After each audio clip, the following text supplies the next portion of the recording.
Hi, this is Greg and Marlo from the Greg and Marlo Show on CJOB 68, and today we find ourselves at the San Vito Coffee House at the corner of Mount Royal and Portage Avenue here in Winnipeg. That's 2293 Portage Avenue. They have fantastic lattes, Greg. Great coffee and a great place to be. Yes, it's very cute. Everything's kind of like chocolate brown and kind of like a really zingy green color. Lots of comfy seating, great staff, very friendly. Gotta check it out for sure.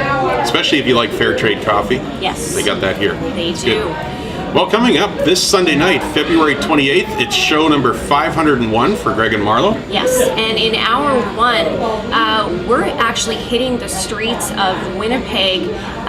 Over the last 3 weeks, Greg and I have spent probably about 9 hours over three solid weeks observing a very dangerous situation that's happening here in Winnipeg, a crosswalk. Unfortunately, earlier this week, a child was hit at a crosswalk, a 14-year-old boy, or I don't know if it was a boy. It was a boy. It was a boy. Okay, 14-year-old hit by a 19-year-old girl. Yes. Corner of Wardlaw and Osborne. Yes. It's got to be the most dangerous crosswalk in the city of Winnipeg. It's insane. We sit there and we watch people almost lose their lives on a minute-by-minute basis. Yes, and we actually tried crossing twice ourselves, and people just blatantly blew through with plenty of time to stop. It is a problem, and we took it to the streets and we asked Winnipeggers what they thought. We're standing in front of quite possibly the most dangerous crosswalk in the city of Winnipeg. Earlier this week, a 14-year-old boy was struck here. He is currently in critical condition at the hospital. Jenny Gerbasi is the city councillor in charge of the Fort Rouge area. We just received an email from her. She will be moving a motion at Community Committee on Tuesday, March 2nd, asking for the Standing Policy Committee on Infrastructure and Public Works to ask the administration to investigate installing a half signal at this intersection. She goes on to say she's hearing a lot of concern from neighborhood residents about this particular crosswalk. She is encouraging Winnipeggers in this area to send emails and petitions or letters for improvements of this intersection. Do you feel this crosswalk is safe?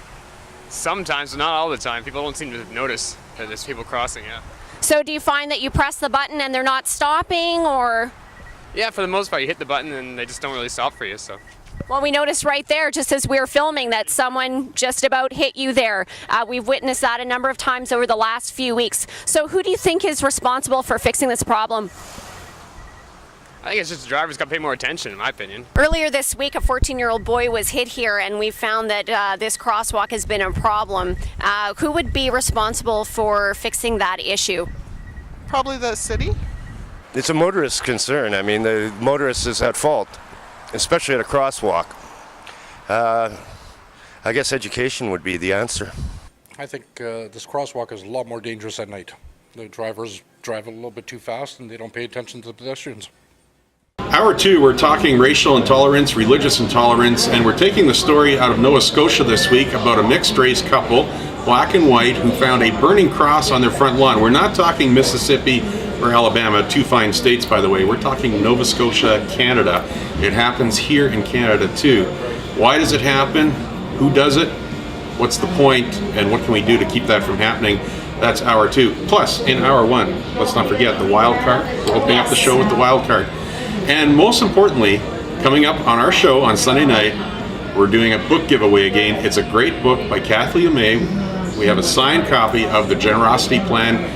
We'll be giving it to, I don't know, caller number 5 or caller number 6. I guess we'll decide then. Yeah, we'll decide on the fly. Well, you know what, Kathy listened to our show. She was unable to join us for the evening that we covered it, but she was so in love with the show that she sent us a great amount of signed copies. It was fantastic. Well, we believe in living generously. Yes. And she's written a book called The Generosity Plan, and I think there's some great synergy between her and us, and she was very generous to send those copies, and we're going to be giving them away one a month or so for the next few months. Because we're generous too. Yep, we are. Just passing it along. So stay tuned. Sunday nights, 9 to 11 p.m. Central on CJOB 68. That's 680 a.m. in Winnipeg.